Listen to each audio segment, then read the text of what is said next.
बिस्मिल्लाहिर्रहमानिर्रहीम। अस्सलाम वालेकुम, welcome to my channel Haseena beauty tips. I am doctor Manoor और मेरे चैनल पर आपको बहुत कुछ मिलेगा, like beauty tips, health tips और बहुत सारे वसाइल।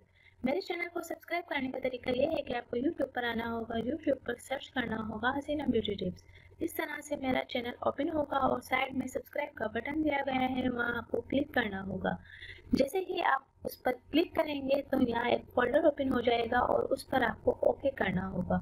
ओके पर क्लिक करेंगे तो यहाँ बेल आइकन्स बना हुआ आएगा और बेल आइकन्स पर क्लिक करेंगे तो एक और फोल्डर ओपन हो जाएगा और उस पर आपको ऑल लिखकर सेव करना होगा। इस तरह से मेरी हर वीडियो का नोटिफिकेशन आपको शुरू में ही मिल जाएगा और मेरी हर न्यू वीडियो आपको देखने को मिल जाएंगी। तो नाज़रीन, चलते हैं आज के टॉपिक की तरफ। आज का जो मेरा टॉपिक है वो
नाजरीन, एंड तक मेरी वीडियो देखने का बहुत बहुत शुक्रिया। Thanks for watching my videos and please subscribe my channel and like and share my videos. Thank you.